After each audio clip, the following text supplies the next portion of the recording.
4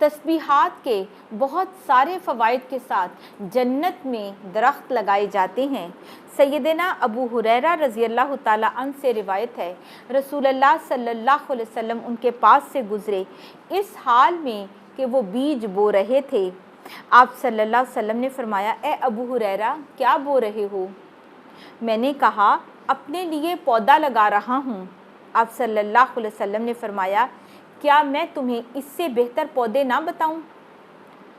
حضرت ابو ہریرہ نے کہا، کیوں نہیں یا رسول اللہ صلی اللہ علیہ وسلم؟ آپ صلی اللہ علیہ وسلم نے فرمایا، تم کہو سبحان اللہ، الحمدللہ، ولا الہ الا اللہ، واللہ اکبر۔ ہر کلمے کے بدلے جنت میں تمہارے لیے ایک درخت لگا دیا جائے گا۔ ایک مرتبہ انہی کلمات کے بارے میں نبی صلی اللہ علیہ وسلم نے فرمایا تھا کہ یہ کلمات مجھے ہر اس چیز سے زیادہ پسند ہیں جس پر سورج طلوع ہوتا ہے۔ اگر بچوں کو بھی، جب بچے بہت زیادہ شرارتیں کر رہے ہوں یا فارغ ہوں یا ٹریولنگ کے دوران، اگر بچوں کو بھی یہ کلمات سکھا دیے جائیں اور ان کو اس طرح موٹیویٹ کیا جائے کہ اس سے آپ کے جنت میں درخت لگیں گے، تو بچے بھی ان کلمات کو بہت شوق سے پڑھیں اور بچپن سے ان کے اندر نیکیوں کا ایک شوق پیدا ہو جائے گا۔ سیدنا ابو ہریرہ رضی اللہ تعالیٰ عنہ سے روایت ہے، نبی صلی اللہ علیہ وسلم نے فرمایا، اپنے ہتھیار پکڑ لو۔ صحابہ نے عرض کیا، یا رسول اللہ صلی اللہ علیہ وسلم کیا دشمن آ گئے ہیں؟ آپ صلی اللہ علیہ وسلم نے فرمایا، نہیں، آگ سے بچاؤ کے لیے ہتھیار لے لو، اور وہ کیا ہے؟ سبحان اللہ والحمد للہ ولا الہ الا اللہ واللہ اکبر، کیونکہ یہ کلمات قیامت کے دن بچانے والے اور پیچھے آنے والے ہیں، اور یہی کلمات باقی رہنے والی نیکیاں ہیں۔ سیدنا کعب بن عجرہ رضی اللہ تعالیٰ عنہ سے روایت ہے، کہتے ہیں کہ یہ کلمات پیچھے آنے والے ہیں اور ان کو 100 مرتبہ کہنے والا کبھی محروم نہیں ہوتا۔ کون سے اذکار؟ سبحان اللہ والحمد للہ ولا الہ الا اللہ واللہ اکبر۔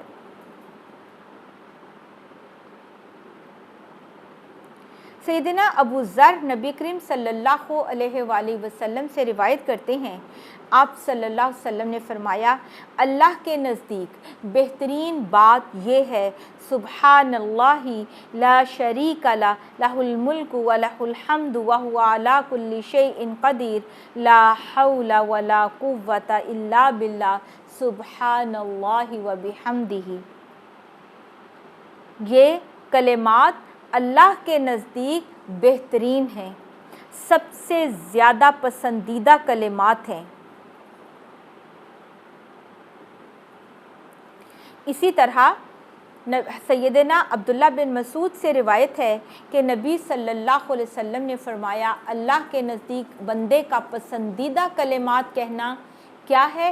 سبحانک اللہم وبحمدک وتبارک اسمک وتعالی جدک ولا الہ غیرک۔ سوچیں، ہم ہر نماز میں، ہر نماز کے شروع میں، نماز کی ابتدا میں ہم یہ ثنا پڑھتے ہیں، لیکن ہمیں نہیں معلوم اس میں اللہ سبحانہ و تعالیٰ کی کتنی تعریف کیا بیان کی گئی ہے، اور یہ انسان کا وہ کلمہ ہے جو اللہ کو بہت زیادہ پسند ہے۔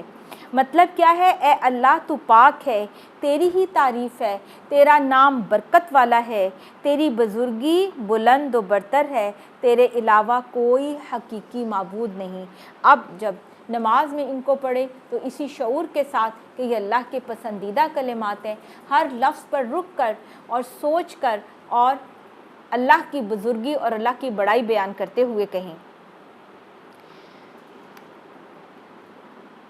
بڑھاپے میں آسان عبادت۔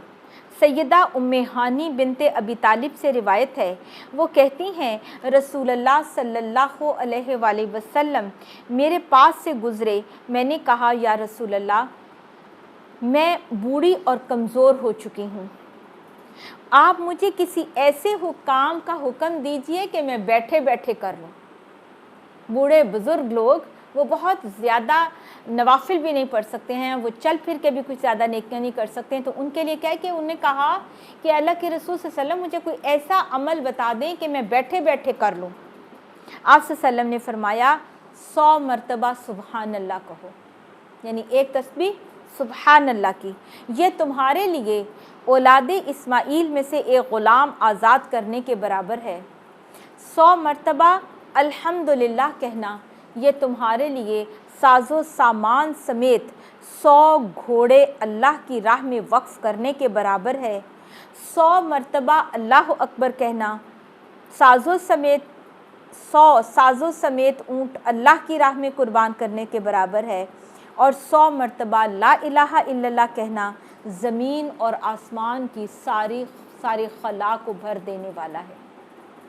تو یہ اتنی آسان نیکیاں ہیں جو بہت دنیا کے بہت سارے کاموں کے ساتھ ساتھ ہم ان نیکیوں کو کر سکتے ہیں۔ بوڑھے لوگوں کے لیے نبی صلی اللہ علیہ وسلم کی بہت بڑی بشارت اور خوشخبری ہے یہ کہ وہ بیٹھے بیٹھے ان اذکار کو پڑھ کے اتنا اجر و ثواب سمیٹ سکتی ہیں، 100 گھوڑے، 100 اونٹ، 100 غلام آزاد کرنے کے برابر، اور یہ زمین اور آسمان کو بھر دینے والے کلمات ہیں۔ اللہ سبحانہ و تعالی ہم کو اس کی بہترین توفیق عطا فرمائے، خلوص دل سے اپنا ذکر کرنے والا دے۔ رب اعنی علی ذکرک و شکرک و حسن عبادتک، اللہ تعالی ہمیں بہترین ذکر کرنے والا، شکر کرنے والا اور بہترین عبادت کرنے والا بنائے۔ وآخر دعوانا ان الحمد للہ رب العالمین۔ السلام علیکم ورحمۃ اللہ وبرکاتہ۔